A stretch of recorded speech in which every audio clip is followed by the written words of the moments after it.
Emre Demir, bonjour Emre. Bonjour. Vous êtes journaliste turc, rédacteur en chef de Zaman France. Zaman, c'était un journal proche de l'opposition en Turquie qui a été fermé en juillet après cette tentative de coup d'État.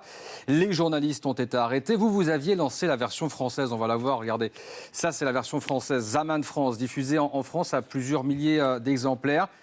Et puis, hier, vous avez décidé de tout arrêter. Hop, fini. Zaman France ne paraîtra plus. Vous êtes en danger aujourd'hui ? Oui, en fait, Zaman France, donc, on sent qu'il y a tout un État face à nous qui nous menace, qui nous met en difficulté par multiples façons, par rapport à les pressions. Les pressions qui viennent aussi des réseaux pro-AKP, pro-gouvernemental ici en France, mais aussi les institutions, l'appareil étatique qui nous menacent, qui nous ciblent depuis un bon moment. Il faut savoir un peu, pour contextualiser, Zaman, c'était un journal d'opposition qui était très influent en Turquie. Il avait 1 million de tirages il y a 3 ans, 600 000 de tirages avant sa fermeture. Et donc c'était un journal très efficace, très important, qui embêtait beaucoup, bien sûr, le gouvernement turc. Donc après les saisies, il y a des milliers de journalistes qui ont perdu leur travail, mais aussi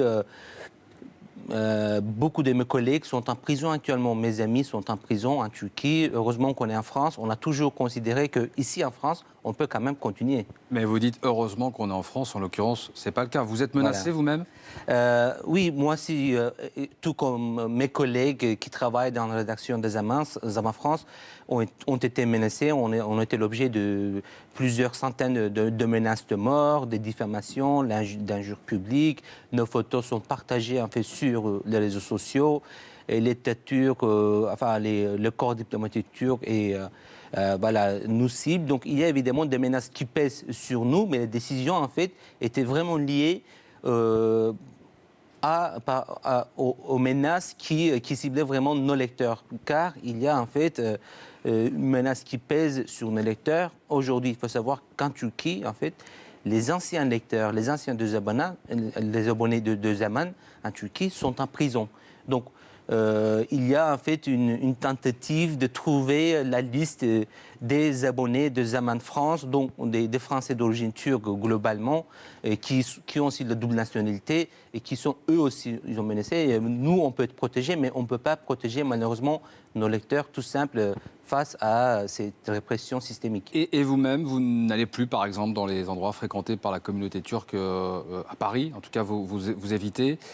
Expliquez-nous comment ça marche. Il y a une chasse aux sorcières en France en ce moment contre les franco-turcs qui sont plutôt du côté de l'opposition ? Oui, en fait, donc pour contextualiser, en Turquie déjà, il y a plus de 100 000 personnes ont été affectées par cette chasse aux sorcières qui cible précisément tout d'abord le mouvement Gülen, l'imam Gülen. Donc, il est accusé par le gouvernement d'organiser, de fomenter le coup d'État avorté du 15 juillet.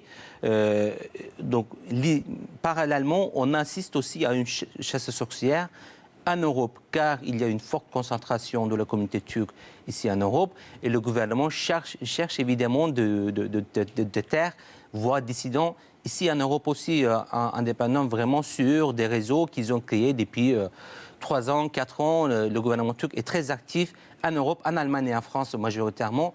Ils organisent en fait toute une espèce de réseau d'associations bien français, qui servent vraiment aux intérêts de l'État turc. Mais comment ils font concrètement ? C'est de la dénonciation ? Le système, c'est très simple. En fait, il y a des lignes téléphoniques qu'on peut appeler, par exemple, une ligne téléphonique qui est directement liée au palais présidentiel turc, un autre au police nationale turque, un autre au consulat turc. Et vous pouvez appeler, par exemple, vous avez un voisin qui continue à lire encore Zaman France. Vous pouvez appeler, vous pouvez le dénoncer. Et après, il y aura des répercussions légales. En Turquie, il ne peut plus aller en Turquie. S'il avait des biens, des investissements en Turquie, ils seront saisis fortement par le gouvernement. Donc, c'est une chasse aux sorcières qui cible tout le monde, et cible particulièrement les Turcs qui vivent en Europe. Donc, on peut dire que cette punition collective a déjà dépassé les frontières. Ici, en France, même si on peut trouver un moyen de continuer à éditer Zaman France, on n'est plus en mesure de protéger nos lecteurs. Il s'agit des milliers de personnes qui peuvent Et le cible du gouvernement, ce n'est pas de la paranoïa, c'est le cas en Turquie, ça peut être tout à fait le cas aussi en France et en Allemagne. Car j'ai parlé avec une dizaine de nos lecteurs qui ont été en vacances en Turquie après le coup d'État ou avant le coup d'État et qu'ils ont été interrogés dans les frontières ou dans les aéroports. Parce qu'il lisait Zaman. Voilà, on a posé cette question. Pourquoi vous lisez Zaman France? C'est ça la situation en Turquie. Et donc il y a un numéro de téléphone. On peut dénoncer en France un franco-turc en disant, en appelant directement sur une espèce de numéro vert, en fait, la Turquie, en disant voilà, c'est un opposant. Ça veut dire que des franco-turcs aujourd'hui opposés à Erdogan ont plutôt intérêt à se cacher, y compris en France. Oui, ils ont intérêt à se cacher, ils ont intérêt à ne pas exprimer leurs opinions. Car ici en France aussi, on est plus en sécurité. On peut être chassé par le gouvernement turc. Si on est en France, si on décide de ne plus aller en Turquie, les proches en fait, de ces lecteurs peuvent être aussi ciblés par la justice turque. C'est bien le cas en Turquie pour des journalistes à l'étranger, par exemple. Il y a eu pas mal d'arrestations qui concernent en fait ses parents, ses frères, etc. Donc, c'est toute une répression systémique qui cible vraiment d'abord un groupe spécifique, mais non seulement des Kurdes, d'autres voix dissidents aussi. Et les autorités françaises, est-ce qu'elles vous soutiennent ? Évidemment, on a eu la protection policière au niveau sécuritaire, on a eu le soutien, mais au niveau politique, évidemment, on n'a pas eu beaucoup de soutien au début. Mais de toute façon, en fait, c'est quoi qu'il soit, le problème, c'est qu'on a décidé de fermer Zaman France. Cette raison est très importante pour nous. En fait, il y a cette volonté d'importer en fait, un conflit politique qui se passe en Turquie vers la France.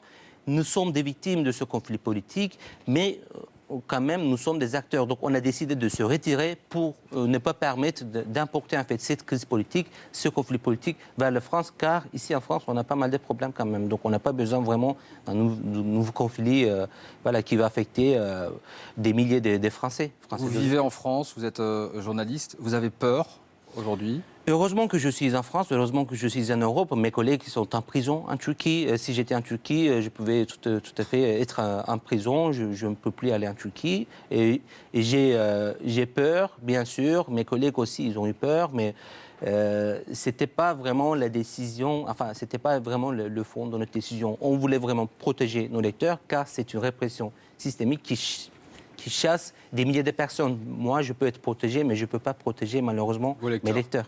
Merci beaucoup, Emre Demir. Merci d'avoir été notre invité. Bon courage, du coup, pour la suite. Voilà, Zaman France, vous voyez, ce numéro, c'était le dernier Zaman France qui ne paraîtra plus. Merci beaucoup.